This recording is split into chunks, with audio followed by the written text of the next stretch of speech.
696 Aku hanya ingin membantu kamu menanggung sedikit kesulitan. Begitu kata-kata Amandamu jatuh, ada ledakan tawa di ujung sana. Segera diikuti oleh Magisu dengan suara sarkasme yang kuat, Amandamu, kami hanya bercanda dengan kamu, apakah kamu benar-benar pergi? Ketika Magisu berbicara, ada senyum tanpa malu-malu di nadanya. Amandamu tidak mengeluarkan suara dan berdiri di sana tanpa bergerak, memegangi teleponnya. Magisu tertawa dan pura-pura berkata dengan murah hati, lupakan, Ricky, dia benar-benar ingin melihat kamu, kamu biarkan dia datang. Aku tahu kamu tidak ingin aku salah paham, lagi pula, dia juga mantan istri kamu, bahkan jika perasaan itu hilang, sentimen masih ada. Magisu dengan lembut membujuk Ricky Mo, dan Amandamu mendengarkan telinganya tanpa mengucapkan sepatah kata pun. Ricky Mo mungkin tergerak oleh Magisu. Setelah beberapa detik, Amandamu mendengar suara Ricky Mo bergema dari ujung telepon, kalau begitu, kamu ke sini. Tawa dengan nada Magisu menjadi lebih jelas, Amandamu, kali ini tidak bohongi kamu. Kami di sebelah restoran itu, kamu bergegas datang. Di restoran sebelah. Ketika dia baru saja mengemudi ke pintu restoran ini dan berhenti, apakah Ricky Mo dan Magisu sudah melihat mereka? Mereka menipu dia berkeliling, apakah menganggapnya menyenangkan?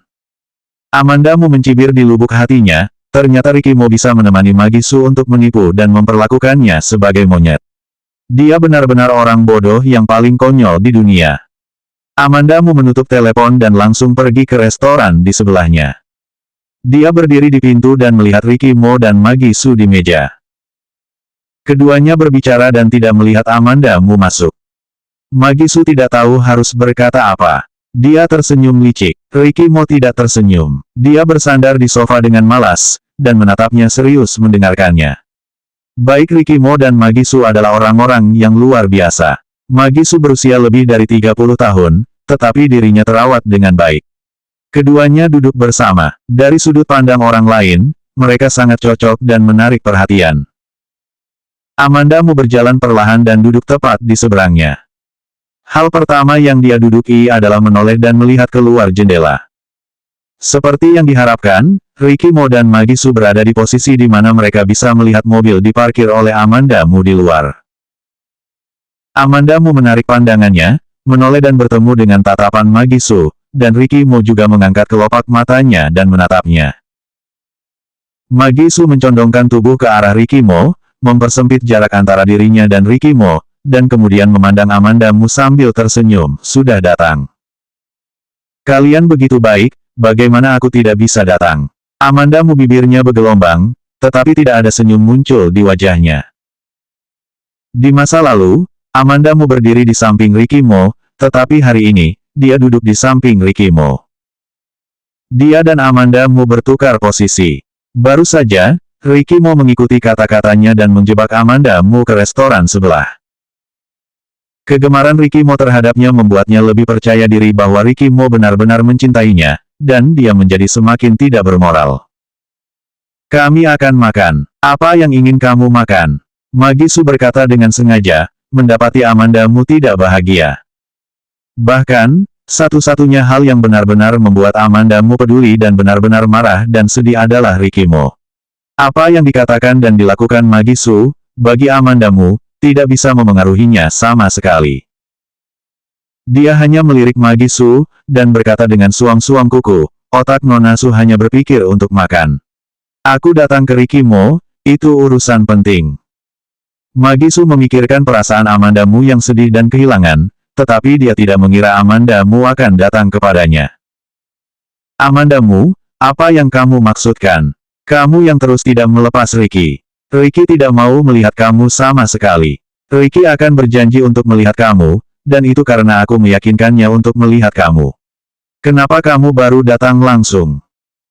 Magisu diam-diam berhenti, memalingkan kepalanya untuk melihat ke samping, menerima perilaku tidak adil tapi wajah seperti tidak menunjukkan itu.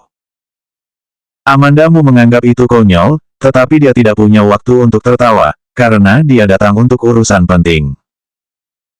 Dia tidak ingin melihat Magisu lagi, tetapi berbalik untuk melihat Ricky Mo yang belum berbicara. Aku akan datang untuk memberitahu kamu tentang taman kanak-kanak Joanna.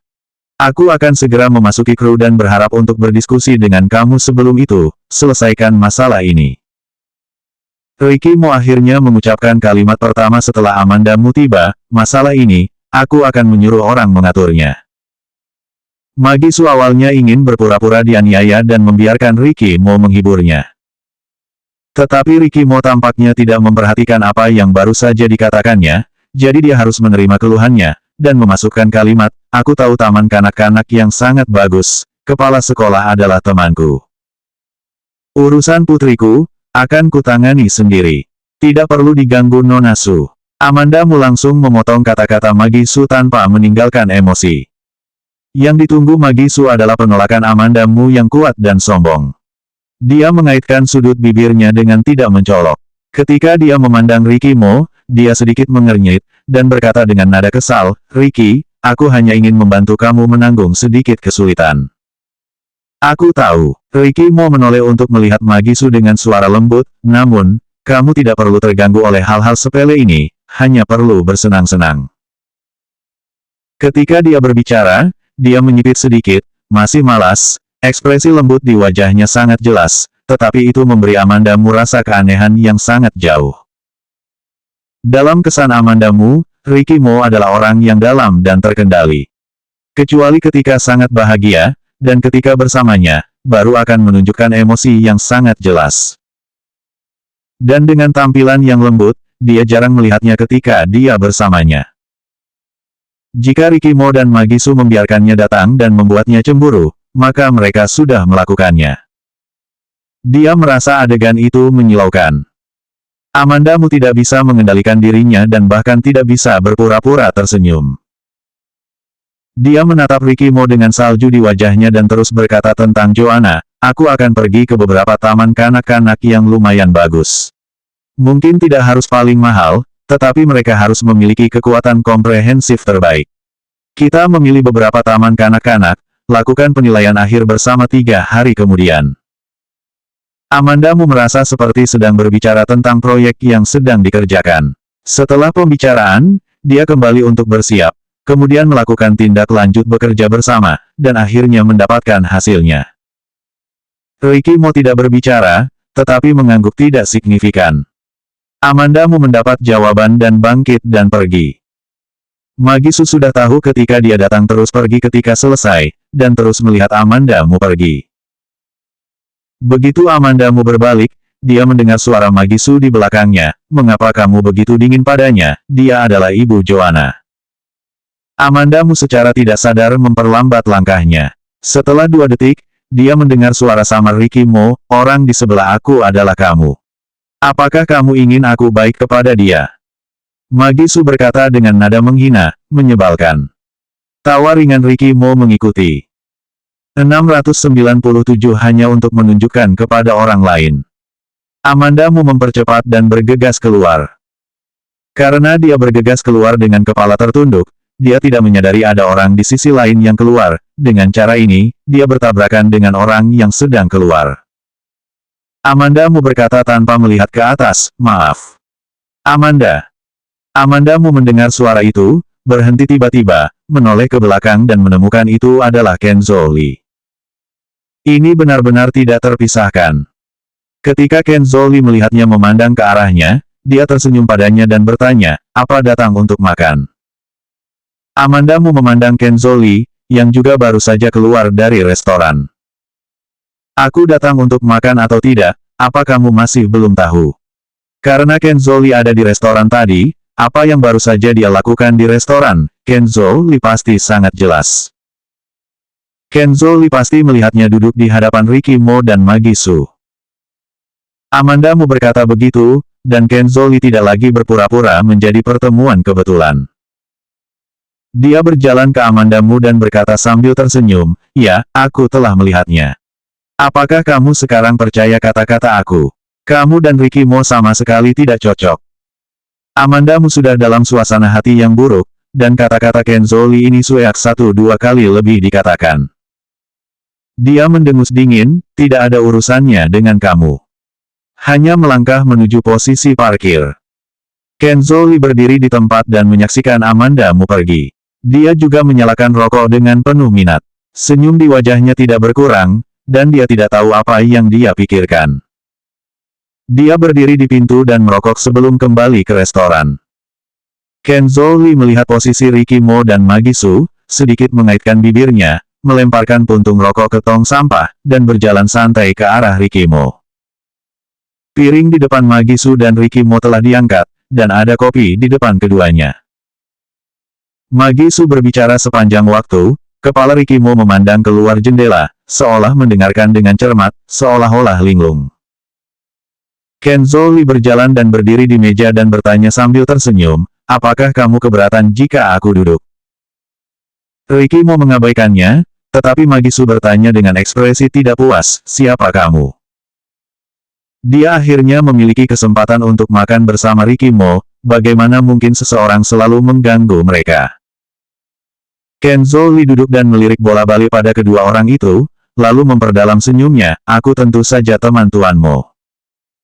Magisu mendengar itu dan menoleh untuk melihat Ricky Mo.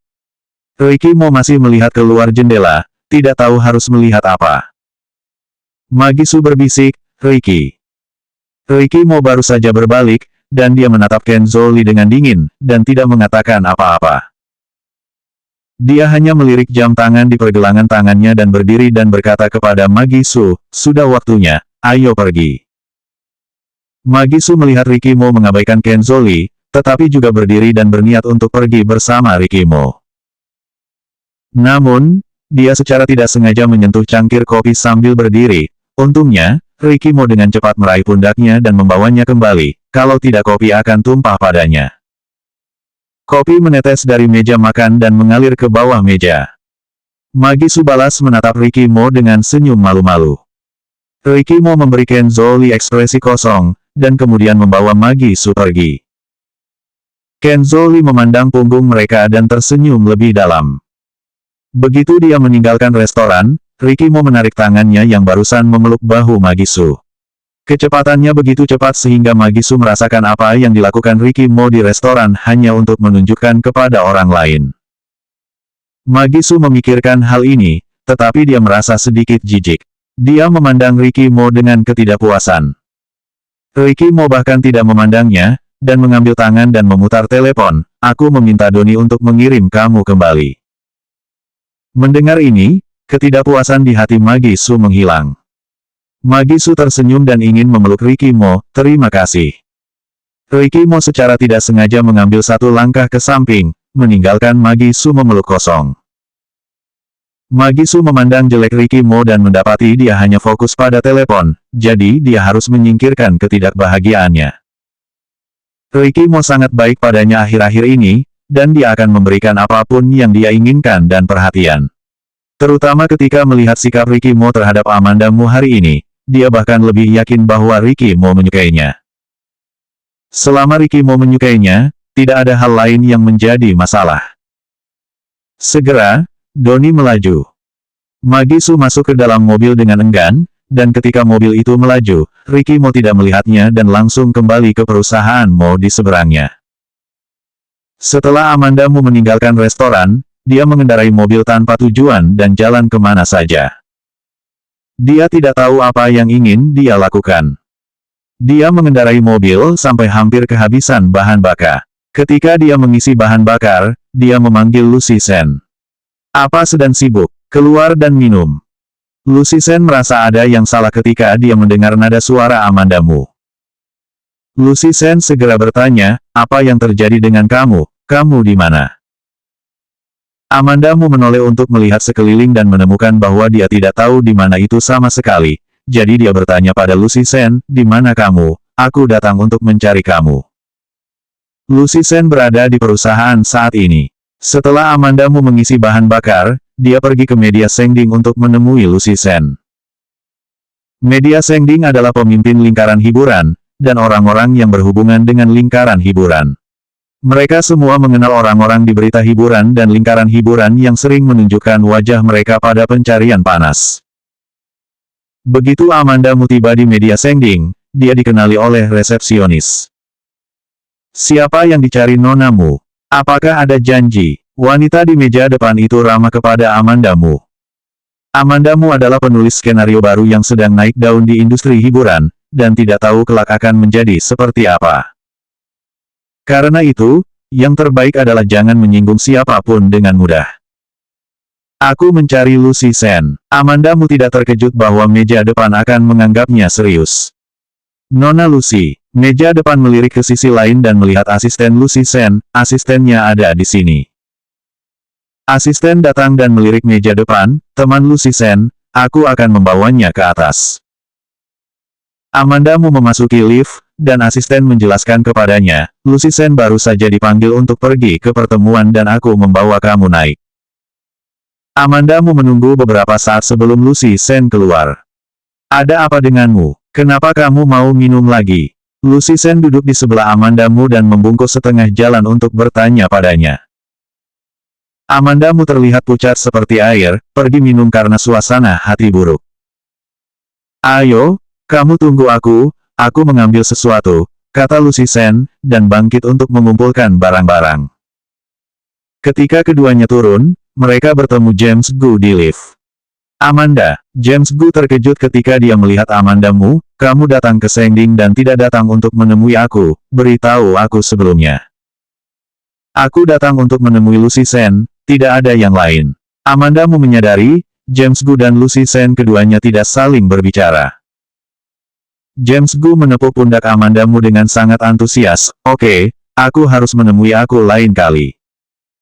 Amandamu menjawab, iya. 698 dia memanggilku kakak, maka aku tidak bisa duduk dan mengabaikannya. James Gu memasuki lift lain, dan lift seperti Amandamu dan Lucy Sen segera datang. Keduanya memasuki lift, barulah Amandamu bertanya pada Lucy Sen, apa yang terjadi pada kamu dan James Gu? Apa yang bisa aku dan dia lakukan? Dia adalah bos dan aku adalah karyawan. Bukankah itu hubungan normal? Lucy Sen menatap bayangannya di dinding lift dan mengatakan itu tidak masalah. Amandamu tersenyum, tidak menganggap serius kata-kata Lucy Sen. Sepertinya mereka ribut lagi. Dan kali ini sangat serius. Dulu, Lucy Sen dan James Gu membuat banyak keributan. James Gu tidak bisa mengabaikan Lucy Sen. Baru saja, Lucy Sen tidak melihat James Gu juga tidak melihat Lucy Sen. Kali ini, tidak tahu karena apa. Kedua orang ini telah menghabiskan waktu bertahun-tahun, ada semacam perasaan, tanpa akhir. Beberapa hal, kecuali untuk pihak berwenang, tidak dapat dibedakan dari orang luar. Sama seperti hubungan James Gu dan Lucy Sen, sama seperti hubungannya dengan Ricky Mo. Memikirkan Ricky Mo, mata Amandamu redup lagi. Sampai di pintu media Sengding, tak satu pun dari mereka berbicara lagi. Keduanya membuka pintu mobil dari kedua sisi dan duduk. Amandamu bertanya pada Lucy Sen, kemana? Lucy Sen berkata dengan kurang minat, di mana saja boleh. Amandamu memikirkannya dan pergi ke Imperial Jade. Pada akhirnya, bukan usia remaja yang tidak peduli sebelumnya. Sekarang semuanya melihat ke depan dan melihat ke belakang. Membeli kejahatan juga membutuhkan tempat yang relatif aman. Setelah tiba di Jade Imperial, Lucy Sen agak tidak puas, kenapa datang ke sini lagi? Lingkungan di sini bagus, kata Amandamu sambil membuka sabuk pengamannya. Keduanya langsung menuju ke bar di dalam. Tidak ada seorang pun di bar pada siang hari. Para bartender juga mengenal Amandamu dan Lucy Sen, mereka sedikit terkejut bahwa mereka datang untuk minum pada siang hari. Tetapi masih bertanya dengan antusias, apa yang ingin kamu minum? Keduanya memesan segelas anggur, dan setelah beberapa teguk, Lucy Sen mulai membalas. Amandamu dengan cepat meletakkan gelas, ada apa? Apa kamu belum makan? Lucy Sen menderita sakit perut dan pasti akan merasa tidak nyaman jika dia minum bir ketika tidak makan. Lucy Sen memalingkan matanya dan menggelengkan kepalanya, tidak. Amandamu segera menurunkan gelas di tangannya, jangan minum lagi, kita pergi makan.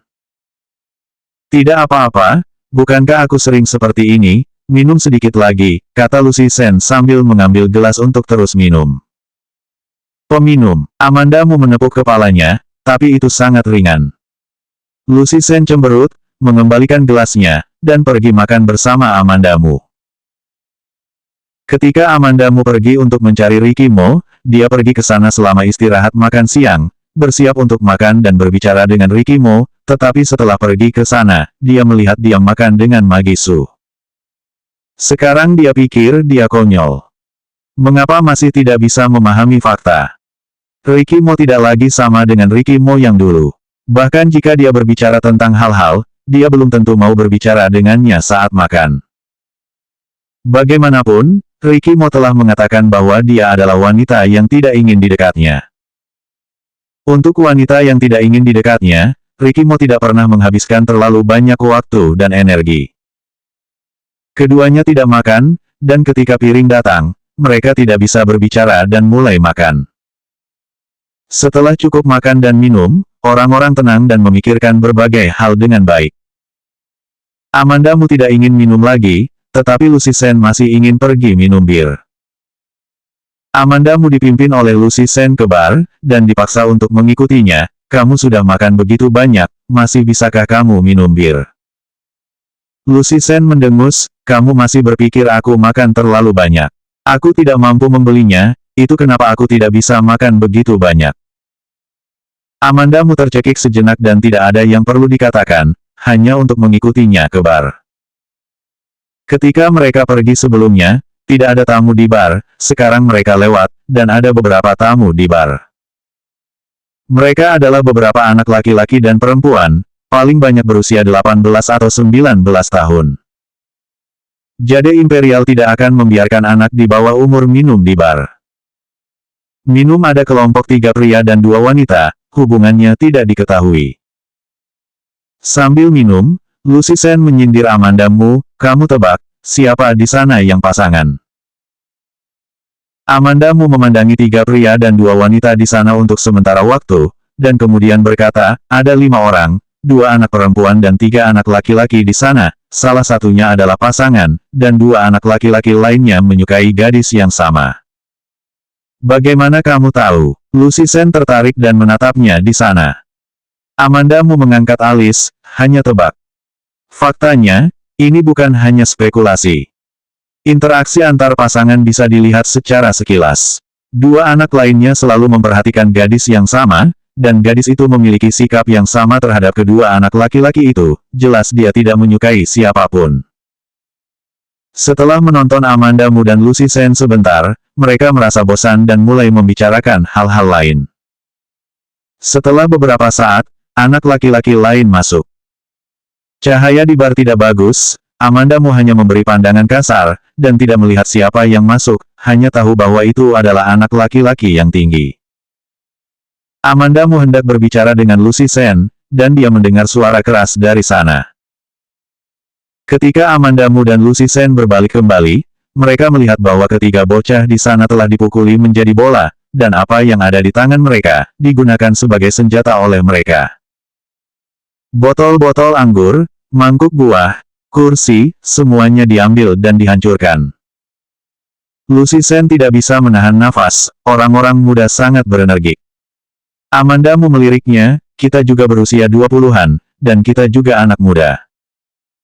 Keduanya tenang dan menyaksikan orang-orang berkelahi di sana sambil minum. Bartender telah memanggil penjaga keamanan. Amandamu awalnya melihat permainan, tetapi setelah menontonnya untuk waktu yang lama, dia menemukan bahwa anak laki-laki tertinggi di antara mereka terlihat semakin akrab. Dia meletakkan gelasnya, dan terpaku melihatnya, dan terkejut menyebut nama Charles Mo. Siapa? Lucy Sen tidak mengerti apa yang dikatakan Amandamu dan bertanya lagi. Charles Mo, adik sepupu Ricky Mo. Amandamu tampak gelisah. Dia meletakkan gelasnya dan berdiri untuk berjalan ke sana. Lucy Sen dengan cepat meraihnya, apa hubungan kamu dengan sepupu Ricky Mo? Charles Mo selain dari sepupu Ricky Mo. Dia adalah Charles Mo, dia memanggil aku kakak, maka aku tidak bisa mengabaikannya dan duduk saja. Setelah mendengar Amandamu mengatakan ini, Lucy Sen harus melepaskannya. Amandamu berjalan, dengan wajah cemberut, dengan marah, berhenti. Beberapa anak laki-laki yang masih bertarung terkejut oleh kemarahan yang tiba-tiba dan berhenti. Mata Amandamu tertuju pada Charles Mo. Omong-omong, dia belum melihat Charles Mo selama lebih dari 3 tahun. Anak laki-laki berubah dari tahun ke tahun di masa remajanya.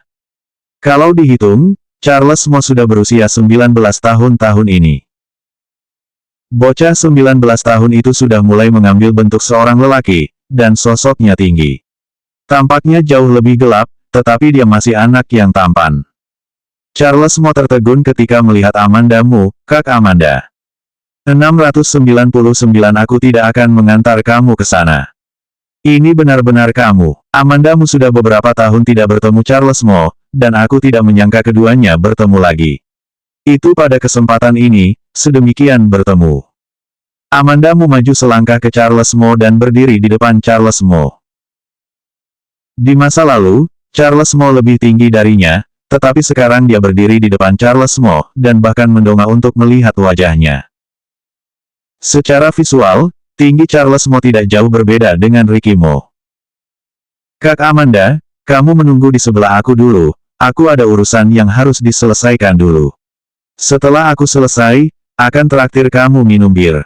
Charles Mo mencondongkan tubuh sedikit, memegang bahu Amandamu dengan kedua tangan, mendorongnya ke samping. Dia tampak tenang, dan Amandamu melihat ketegasan yang mirip dengan Ricky Mo dalam dirinya. Tidak menunggu Amandamu berbicara, Charles Mo menggulung lengan bajunya dan menggerakkan lehernya, yang tampak menakutkan dan sangat arogan. Kalian berdua bersama, kita berkelahi dengan cepat. Bocah itu terpana oleh Charles Mo untuk sementara waktu, dan dia tidak berani bergerak untuk sementara waktu. Charles Mo dengan cemas meminta Amandamu untuk minum, dan nadanya tidak sabar, cepat. Amandamu melihat Charles Mo masih ingin memulai, mengerutkan kening dan menghentikannya. Charles Mo tampak terpana sesaat sebelum berbalik untuk memandang Amandamu. Dia memberi Amandamu senyum lebar, Kak Amanda, aku belum pernah mendengar seseorang memanggilku seperti ini sejak lama. Amandamu membeku sedikit sementara dua anak laki-laki lain sudah menyerang Charles Mo saat dia berbicara. Amandamu berseru, hati-hati. Pemulihan Charles Mo yang tiba-tiba, dengan cepat menghindari tinju pria itu, matanya berubah seketika, dan seluruh orang itu menunjukkan kekuatan yang sulit untuk diabaikan. Meskipun wajar bagi seorang anak laki-laki untuk menjadi agresif dan berani, pada saat ini, Amandamu merasa bahwa tubuh Charles Mo telah banyak berubah. Charles Mo benar-benar anak-anak sebelumnya, baik dan antusias. Dan sekarang, ada terlalu banyak hal tersembunyi di matanya. Lucy Sen melihat bahwa ketiga bocah itu berkelahi lagi, dan Amandamu masih berdiri di tepi, dan segera berjalan mendekat untuk menarik Amandamu. Ngapain, mereka bertarung lagi, kamu berdiri sedikit lebih jauh. Bahkan dengan 1 lawan 2, Charles Mo masih di atas angin. Tetapi dalam kesan yang melekat pada Amandamu, Charles Mo hanyalah seorang anak kecil, dan berkelahi selalu hal yang buruk. Dia berbalik untuk melihat bartender dengan tergesa-gesa, kenapa penjaga keamanan belum datang. Bartender itu juga seorang penasihat, dan ketika mereka melihat mereka berkelahi lagi, mereka tidak berani bergerak ketika mereka menyusut. Dia melirik pintu dan berkata dengan heran, manajer sudah datang. Setelah manajer datang, dia menyapa yang lain untuk menarik yang berkelahi. Namun, keganasan Charles Mo membuat orang lain yang menariknya sedikit takut, dan dia tidak berani melangkah maju. Amandamu tidak mengharapkan mengandalkan mereka, dan berencana untuk naik sendiri, tetapi ditarik oleh Lucy Sen, kamu tidak harus mengendalikannya, dia tidak bisa mengeluarkan dari masalah, aku baru saja mengamati, dan anak itu yang memilih tempat untuk bertarung, itu tidak akan ada masalah. Untungnya, faktanya memang seperti yang dikatakan Lucy Sen. Meskipun Charles Mo memeluk keras, tetapi dia tidak memukul untuk melukai, dan masih membuat mereka merasa sangat menyakitkan. Mereka juga selesai sebelum kedatangan penjaga keamanan. Datang dengan penjaga keamanan, ada juga manajer umum. Manajer umum tidak mengenal Charles Mo, tetapi juga tahu Amandamu dan Lucy Sen. Nyonya dua ini memiliki hubungan dekat dengan bos mereka, dan mereka berada di pihak Charles Mo.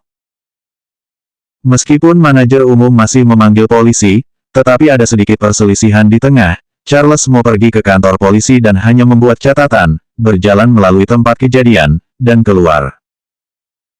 Mereka bertiga keluar dari kantor polisi bersama-sama dan melihat James Gu buru-buru menghentikan mobil dan turun dari mobil dan berlari ke sisi ini.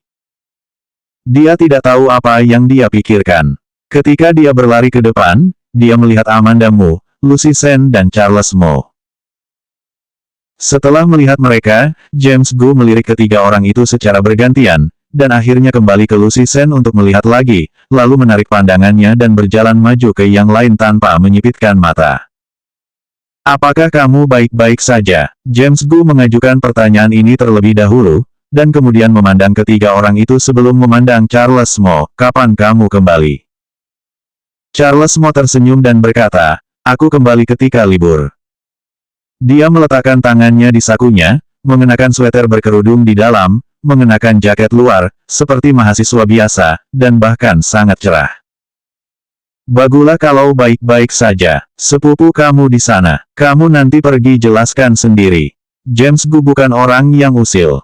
Ricky Mo adalah sepupu Charles Mo. Dia membuat masalah di Jade Imperial. Tentu saja Ricky Mo akan mengurusnya. Charles Mo tidak peduli dan berkata, "Oh." Amanda Mo awalnya meminta Lucy Sen untuk minum, tetapi tidak jadi minum. Ketika dia bertemu Charles Mo berkelahi, dia juga berlari ke kantor polisi. Keduanya tidak tertarik minum lagi. Lucy Sen dan James Gu pergi satu demi satu. Amanda Mo bertanya kepada Charles Mo, "Apakah kamu akan ke Ricky Mo sekarang?" "Ah." Charles Mo memandang Amanda Mo dengan tatapan kosong, "Bukannya kamu tinggal bersamanya?" Amanda Mo mengangkat alisnya, dengan tenang berkata, "Tidak bersama, putus." Charles Mo bahkan lebih bingung, apa?" Amanda Mo menepuk kepalanya, "Kamu tahu di mana dia tinggal. Aku tidak akan mengantar kamu ke sana." Charles Mo menyentuh kepalanya dan berkata sambil tersenyum, "Aku tidak tahu, kamu antar aku saja ke sana." Charles Mo ini sepertinya tidak ada bedanya dengan remaja beberapa tahun yang lalu. "Kalau begitu pergi ke perusahaan Mo untuk menemui," kata Amanda Mo, menekan kunci mobil di tangannya. Kak Amanda, jangan tinggalkan aku. Ayo pergi ke rumah kamu untuk makan. Kamu tidak tahu seberapa keras aku belajar di sekolah dalam beberapa tahun terakhir. Itu di rumah setiap hari. Seperti tahanan, aku sangat ingin makan masakan kamu." Charles Mo berkata, sambil mengguncang lengan Amanda Mo. Amanda Mo tahu bahwa Charles Mo sengaja berpura-pura menyedihkan, tetapi dia tidak bisa menahan karena perasaannya lembut. Ayah dan saudara laki-laki meninggal satu demi satu, dan ibu itu berada di rumah sakit jiwa. Ini sudah merupakan pukulan besar bagi Charles Mo. Amanda Mo sedikit merasa menyayangi Charles Mo. Dia menghela nafas dan merasa tak berdaya di hatinya. "Oke, pergi ke rumahku untuk makan malam, dan aku akan mengirim kamu ke rumah Ricky Mo." Charles Mo mendengar kata-kata itu dan dengan cepat melepaskan lengan Amanda Mo, berdiri tegak, dan suaranya bergema nyaring, "Oke." Amanda Mo tersenyum, masuk ke mobil. Charles Mo membuka pintu Amanda Mo terlebih dahulu, "Kak Amanda, kamu naik duluan." Amanda Mo datang ke depan dan hendak membungkuk. Charles Mo berkata lagi, "Kalau tidak biarkan aku yang mengendarainya, aku juga memiliki SIM." Amanda Mo tidak meliriknya, dan selalu merasa bahwa anak itu jauh lebih pintar dari sebelumnya. "Mana SIM kamu?" Amanda Mo berdiri tegak dan menganggukkan dagunya ke arahnya, memberi isyarat padanya untuk mengeluarkan surat izin mengemudi dan melihatnya. 700 Aku tidak takut, aku hanya tidak ingin melihat kamu." Charles Mo menggali ke atas dan ke bawah pada dirinya sendiri, dan setelah beberapa saat, dia akhirnya menyentuh SIM-nya. Keriput, seperti ditarik keluar dari tempat sampah. Amanda Mo melirik dan setuju untuk membiarkannya mengemudi. Dia mengangguk, dan Charles Mo berlari ke sisi lain dan membuka pintu posisi samping pengemudi. "Kak Amanda, masuk ke dalam mobil." Setelah Amanda Mo naik mobil, dia menggoda Charles Mo, "Apa kamu ada pacar?" "Tidak ada, di sekolah hanya ada satu wanita yaitu Bibi di kafetaria, di mana aku bisa ada pacar," kata Charles Mo dengan sedih. Pada saat ini, ada toko kue di pinggir jalan. Charles Mo dengan gembira berkata, Kak Amanda, aku ingin makan kue. Amanda Mo memberi isyarat padanya untuk berhenti dan keduanya pergi untuk membelinya. Dalam perjalanan setelah itu, Charles Mo melihat bahwa ia harus keluar dari mobil untuk membelinya, seperti anak kecil.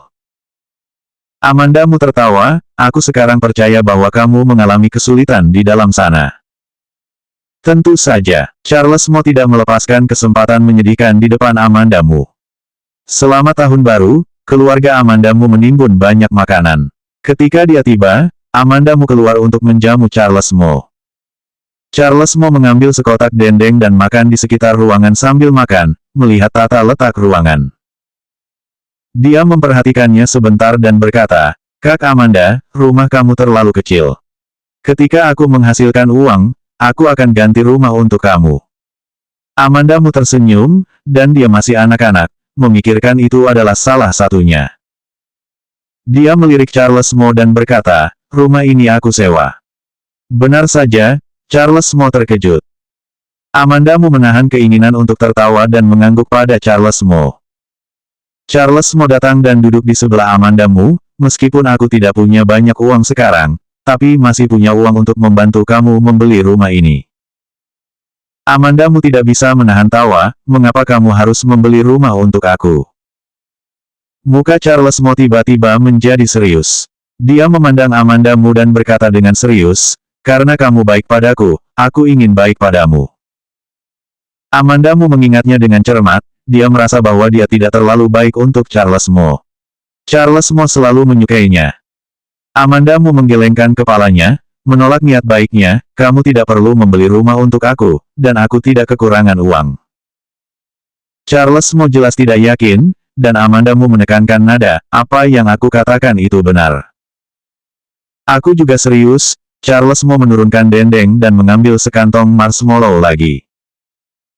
Amanda Mo juga tidak berdebat dengan Charles Mo, pergi ke lemari es untuk melihat apa yang harus dilakukan untuknya di malam hari. Sebenarnya setelah bertahun-tahun, apa yang Charles Mo suka makan, Amanda Mo sudah lupa tentang itu. Charles Mo sama sekali tidak sopan. Dia berlari ke lemari es dan menunjuk ke piring di dalam, hidangan ini ingin dimakan, yang ini ingin makan juga, dan ini. Menyuruh Amanda Mo menghemat dimsum. Amanda Mo berpikir bahwa Charles Mo akan menemui Ricky Mo, dan makan malam sudah siap kurang dari jam 5. Charles Mo makan cepat, dan jumlah makanannya besar.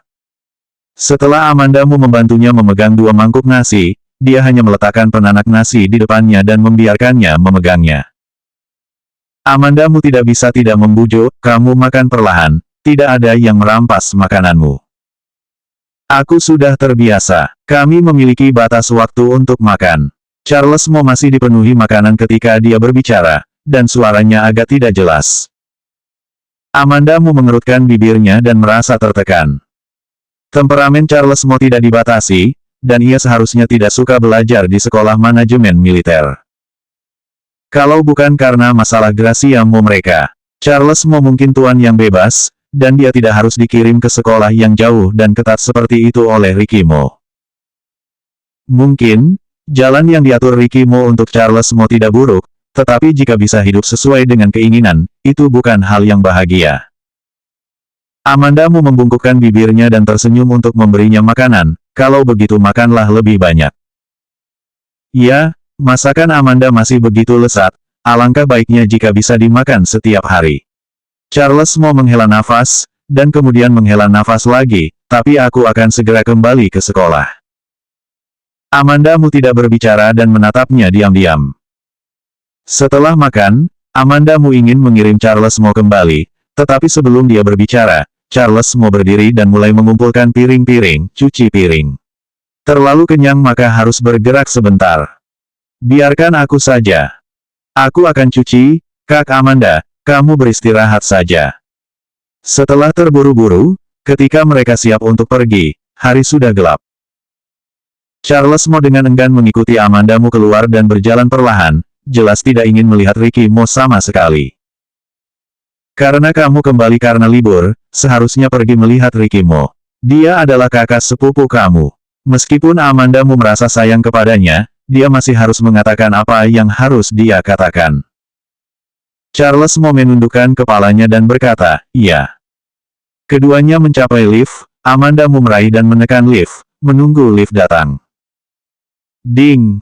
Lift datang. Setelah pintu lift terbuka, Amanda Mu hendak masuk, tetapi ketika dia mendongak, dia melihat Ricky Mo keluar. Amanda Mu diam sejenak dan kembali menatap Charles Mo.